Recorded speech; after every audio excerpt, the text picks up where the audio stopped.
அடுத்த செய்தியாக, உலக அளவில் நடைபெறக்கூடிய இந்த பயங்கரவாத தாக்குதல்களுக்கு நிதி வழங்குவதும், போராட்ட குழுக்களை உற்சாகப்படுத்தி அவர்களுக்கு தேவையானதை வழங்கி போராட்டங்களை மேலும் தொடர வைப்பதும், இதுக்கெல்லாம் யாரு காரணமா இருக்கா அப்படின்னு பார்க்கும்போது சோரஸ் நிறுவனம்தான் அப்படிங்கக்கூடியது அம்பலப்பட்டு இன்று நிற்கிறது. இந்த செய்தி எப்படி பார்க்குறீங்க? ஆரம்பத்திலிருந்தே சொல்லக்கூடிய ஒரு குற்றச்சாட்டு தான் ஜார்ஜ் சோரஸ். அவர் வந்து ஃபண்டு, அவருடைய ஃபவுண்டேஷன் மூலமாக கிடைக்கக்கூடிய பணத்தை வச்சு தான் பல போராட்டங்கள் பல்வேறு நாடுகளில் நடந்துகிட்டு இருக்கு அப்படிங்கிறத நம்ம பார்த்துருக்கோம். குறிப்பாக இந்தியாவில் நடந்த மிக முக்கியமான போராட்டங்கள், அது சிஏஏ, என்ஆர்சி, அதற்கு எதிராக நடந்த ஷான்பாக் போராட்டங்களாக இருக்கட்டும், ஃபார்மர்ஸ் லா, அந்த 3 சட்டங்கள் திருத்தங்களை கொண்டு வந்தது, அதற்கு எதிராக விவசாய போராட்டம் என்ற பெயரில் விவசாய புரோக்கர்கள் செய்த போராட்டம் டெல்லியில், அது கடைசியில் வந்து ரெட் ஃபோர்ட்டில் இருக்கக்கூடிய அந்த இந்திய தேசிய கொடியை அகற்றிவிட்டு காலிஸ்தானிய கொடியை ஏற்றக்கூடிய அளவுக்கு அந்த போராட்டம் முன்னெடுத்தது அப்படிங்கிறதெல்லாம் பார்க்குறோம். இதுக்கெல்லாம் யார் ஃபண்டு பண்ணுறா? குறிப்பாக அந்த விவசாயிகள் வந்து பெரிய பெரிய காரில் வந்தது, அவங்க வந்து மசாஜ் இதெல்லாம் வச்சுக்கிட்டு, ஏர் கூலர்லாம் வச்சுக்கிட்டு ரொம்ப சொஃபிஸ்டிகேட்டடாக பண்ண அந்த போராட்டங்கள்லாம் பார்க்குறோம். விவசாயிகளுக்காக நடக்கக்கூடிய போராட்டத்தில் எவ்வளவு குதூகலமாக இருந்தாங்க அப்படிங்கிறதெல்லாம் பார்த்தோம். கேலனாக பீர் பாட்டில்களை சரக்கெல்லாம் ஊற்றிட்டு குடிச்சிட்டு கும்மாளம் போட்டுக்கிட்டு, அது வந்து ஃபார்மர்ஸ் ப்ரொட்டஸ்ட் மாதிரியே இல்லைங்கிறது பார்க்குறவங்களுக்கெல்லாம் தெரியும். சரி, இதெல்லாம் இது இந்தியாவில் நடக்குது, இது வேற எங்கேயும் நடக்கிறது இல்லையான்னு பார்த்தா பல வெஸ்டர்ன் கண்ட்ரிஸாக இருக்கட்டும், எந்தெந்த நாடுகளிலே இருக்கக்கூடிய ஜனநாயக நாடுகளை அதை வந்து சீர்குலைக்கக்கூடிய வேலையில், இன்னொன்று அதிகமாக நேஷனலிஸ்டிக் வியூ இருக்கக்கூடிய, அதை வந்து ஸ்ட்ரென்தன் பண்ணக்கூடிய ஆட்சி எங்கேயாவது இருந்ததுன்னா அந்த ஆட்சியை வந்து சீர்குலைப்பதற்காக பல போராட்டங்களை நடத்துவதும், அந்த போராட்டங்களுக்கு ஏதோ ஒரு வகையில் நிதி உதவி செய்கிறதும் இப்போ பல இடங்களில் கண்டுபிடிச்சிட்டாங்க. அப்படிங்கிறதுனால இவங்களுடைய சிஸ்டம் கன்சர்ன் மூலமாக ஒரு ஆர்கனைசேஷனாக டைரெக்டாக ஜார்ஜ் சோரஸ் ஃபவுண்டேஷன் இது மட்டும் இல்லாமல் அவங்களுக்கு இருக்கக்கூடிய கிளை அமைப்புகள் மூலமாக ஒரு என்ஜிஓக்கு கொடுக்குற அந்த விஷயங்கள்லாம் இப்போ பார்த்தீங்கன்னா, இந்த நேட் ஃப்ராட்மேன் ஷோ அப்படின்னு ஒரு யூடியூபர் ஒருத்தர் இருக்கார். அந்த யூடியூபர் தான் இந்த இதை போய் அந்த ஃபீல்டில் போராட்டங்கள் நடக்கிறவங்கள்ட்ட இன்டர்வியூ பண்ணிட்டு வர்றாரு. குறிப்பாக இந்த போராட்டங்கள்லாம் எங்கே நடக்குதுன்னு பார்த்தீங்கன்னா, அமெரிக்காவுடைய பிரதான சாலைகளில், பெரிய பெரிய டவுனில், சிட்டியில் வந்து ஸ்ட்ரீட் ப்ரொட்டஸ்ட் நடக்குது. என்னென்னா ஃப்ரீ காசா அப்படின்னு சொல்லி நடக்குது. இந்த அமைப்பு பேர் என்ன அப்படின்னா சாமி டவுன் அப்படிங்கிறது தான் அந்த அமைப்போட பேர். இதோடைய பேஸ் வந்து கனடாவில் இருக்குது. ஒவ்வொரு நாட்டில் இருக்கக்கூடிய அந்த ஆட்சி அதிகாரத்திற்கு எதிராக போராடக்கூடிய போராட்ட குழுக்களுக்கும் போராளிகளுக்கும், அவங்க ஆயுதம் தாங்கிய போராளிகளாக இருக்கலாம், பிரிவினைவாத கோஷ்டியாக இருக்கலாம், இவங்களுக்கு அடைக்கலம் கொடுக்கக்கூடிய கனடாவே இவர்களை வந்து ஒரு டெரர் ஆர்கனைசேஷன் பிராண்டு பண்ணுது. அப்போனா இவனுக்கு எப்படிப்பட்ட ஆளுன்னு புரிஞ்சுக்கணும். இப்போ காலிஸ்தானிக்கு அவங்க தான் இது பண்ணுறாங்க, ப்ரோ எல்டிடி குரூப்புக்கு கனடா தான் வந்து அசைலம் கொடுக்குது. அவங்களே இந்த சாமி டவுனை வந்து ஒரு டெரரிஸ்ட் ஆர்கனைசேஷனுங்கிறாங்க. அக்டோபர் 2024 வந்து யூஎஸும் கனடாவும் சேர்ந்து இவங்க மேலே ஒரு சாங்ஷன் மாதிரி இது பண்ணுறாங்க. இது வந்து ஒரு டெரரிஸ்ட் ஆர்கனைசேஷன். இவங்க வந்து பயங்கரவாத செயல்களில் ஈடுபடக்கூடியவர்களுக்கு ஆதரவாக செயல்படக்கூடிய, ஃபண்ட்ரைஸ் பண்ணக்கூடிய ஒரு அமைப்பாக இருக்கிறது அப்படின்னு சொல்லிலாம் சொல்கிறாங்க. இவங்கள்ட்ட போய் அவர் இன்டர்வியூ எடுக்கிறாரு. அவங்கள்ட்ட கேட்குறப்ப, நீங்கள் என்ன எதுக்காக போராடுறீங்க, நீங்கள் வாட் யூ ஆர், என்ன பண்ணுறீங்க, சாப்பாட்டுக்கெல்லாம் என்ன பண்ணுவீங்க அப்படின்னு, நான் ஐம் நாட் ஒர்க்கிங் அப்படிங்கிறப்ப அவங்க வந்து ரொம்ப கூச்சம் இல்லாமல் சொல்லுது, நாங்கள் வந்து ப்ரொஃபஷனல் ப்ரொட்டஸ்டர்ஸ். ஒரு போராட்டம் அந்த அம்மாவை வந்து அவர் காட்டுறாரு, எந்தெந்த போராட்டத்துலலாம் இந்த அம்மா இருக்குது அப்படின்னு சொல்லி அவருடைய வீடியோவில் காட்டுறாரு. ஃப்ரீ காசாவில் இருக்குது, அப்புறம் சேவ் டெமோக்ரஸின்னு அது ஏதோ ஒரு போராட்டம் அதில் நிற்கிது, என்விரான்மெண்ட்டு அந்த இதுக்கு ஏதோ நிற்கிது இல்லை. ஸோ ப்ரொஃபஷனல் ப்ரொட்டஸ்டில் இவங்க இருக்காங்க அப்படிங்கிறாங்க. இவங்க வந்து ஷாம் சேரிட்டின்னு ஒன்று வச்சுருக்காங்க. அது வந்து இவங்களுக்காக ஃபண்ட் ரைசிங் பண்ணக்கூடிய ஒரு ஆர்கனைசேஷன். பாப்புலர் ஃப்ரண்ட் மூலம் அந்த பம்பிங் நடக்குது ஃபண்டு.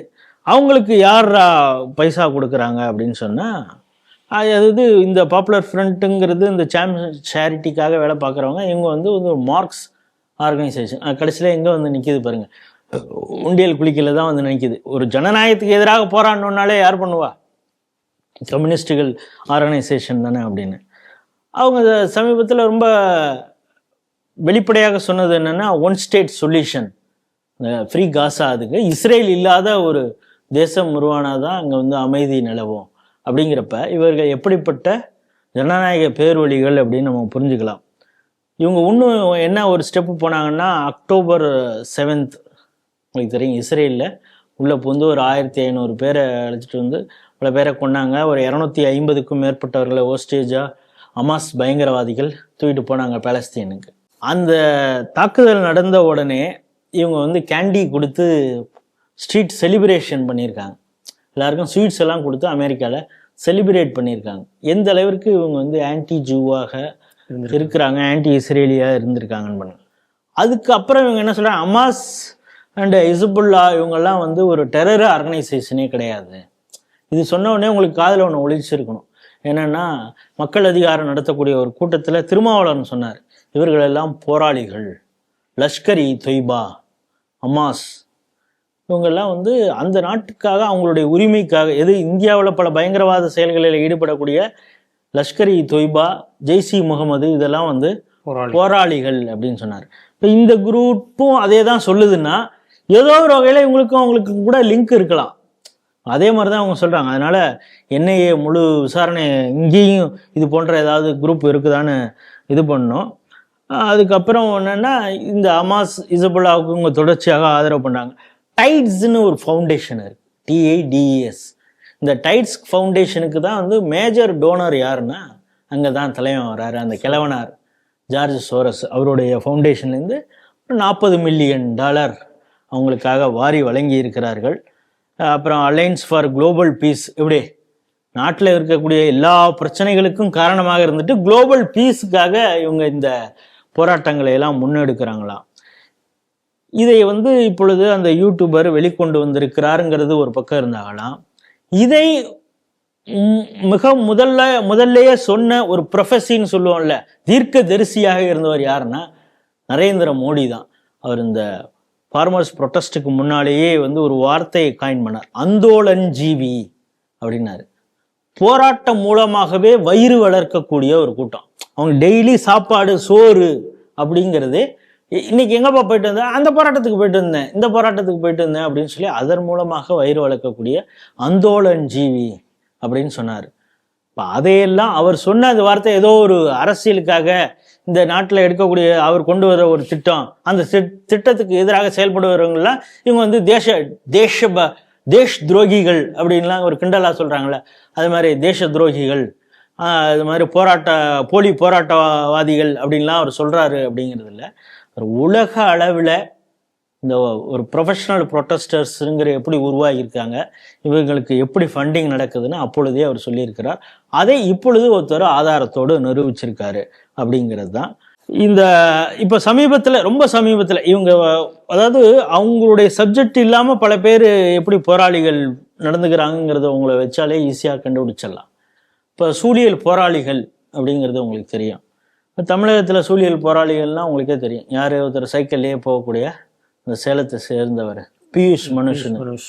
அவர் இப்போ அதிகமாக என்ன மாதிரியான வழக்குகள்லாம் போடுறார், அண்ணாமலை மீது வழக்கு, கவர்னர் ஆளுநர் மீது RN ரவி மீது வழக்கு, பாஜகவின் மீது வழக்கு. பாருங்க, சூழியல் போராளியும் அவர். ஆனால் திமுக ஒரு அரசியல் கட்சி என்ன செய்யணுமோ அதுகிட்ட பிச்சை எடுத்துட்டு பண்றாரா, இல்லை வேற ஏதாவது எடுத்துட்டு அவருக்கு ஸ்பான்சர் யார் பண்றாங்கன்னு தெரியல. அவர் பாஜகவுக்கு எதிராக அவர் செயல்படுறது, அவர் பேசுறது எல்லாமே. அதே போல உலகத்திலேயே வந்து அமெரிக்காவை எதிர்த்து UN வந்து அதுவும் இந்த ஜெனீவா மாநாட்டு போகும் பொழுது அமெரிக்காவே பார்த்து கேள்வி கேட்ட 9ஆம் வகுப்பு படிக்கக்கூடிய மாணவி கிரீட்டா தன்பர்க் உலுக்கினார், அமெரிக்க அரசாங்கத்தையே உலுக்கினாருங்க. இப்போ அவங்க வந்து சூழியல் போராளியெல்லாம் விட்டாங்க. அவங்க இப்போ என்னன்னா, ஃப்ரீ காசா, பாலஸ்தீனிய மீட்பு, ஜனநாயகம் அங்கே தலைக்குது ஓங்க வேண்டும் அப்படின்லாம் போராடிட்டு இருக்காங்க. எங்கே ஆரம்பிச்சது சூழியல் போராளின்னு, எங்கே வந்து நிற்கிறாங்க அரசியல். இவங்களுக்கு ஃபண்டு கொடுக்கறது அப்படின்னா யாராக இருக்குங்கிறதெல்லாம் நமக்கு தெரிய வருது. ஆகவே இவர்கள் வந்து மோடி சொன்னது மாதிரி அந்தோலன்ஜி ப்ரொஃபஷனல் ப்ரொட்டஸ்டர்ஸ், இது ஒவ்வொரு நாட்டிலதையும் அதாவது அந்த ஆளும் அரசாங்கத்தை நிலைகுலைய செய்வதற்காக அமெரிக்காவிலிருந்து இருக்கக்கூடிய அந்த கிழவனார் சோரஸுடைய ஃபண்டில் நடக்குது. சமீபத்தில் சோரஸுடைய மகனுடைய திருமணம் நடந்தது. அந்த மகனுக்கு அது அவரோட ஒரு 10-15 வயசு ஜாஸ்தி இருக்கக்கூடிய ஒரு பொண்ணு, அதுவும் கூட இஸ்லாமிய பெண் மாதிரி தெரியுது. பட் அவங்க மாடர்னாக இருக்காங்க, என்ன ஏதுன்னு தெரியல. அந்த திருமணத்திற்கு இங்கு இருக்கக்கூடிய எதிர்க்கட்சியை சார்ந்த ஒருவர் அந்த திருமணத்திலே ஒன் ஆஃப் த சீஃப் கெஸ்டாக கலந்து கொண்டு இருக்கலாம். சமீபத்திலே அவர் வெளிநாட்டுக்கு போயிருந்தார், அங்குதான் போயிருப்பார் அப்படிங்கிற ஒரு தகவல்லாம் வருது. எந்த அளவுக்குன்னு தெரில, முழு விசாரணை இப்போதான் அவங்க யாரெல்லாம் அதில் கலந்துக்கிட்டாங்கன்னு கொஞ்சம் கொஞ்சமாக நியூஸ் வந்துட்டு இருக்கு. அது முழுசாக வரும் பொழுது அந்த எதிர்க்கட்சி தலைவராக இருக்கக்கூடியதில் யார் அப்படிங்கிறதும் தெரிய வரும். ஆகவே இவர்கள் எப்படிப்பட்டவர்களுக்கு இங்கே இருக்கக்கூடிய கட்சிகளும் ஆதரவாக இருக்கிறது அப்படிங்கிறத விரைவிலேயே மக்கள் மன்றத்துக்கு வரும் அப்படின்னு தான் எதிர்பார்க்குறேன்.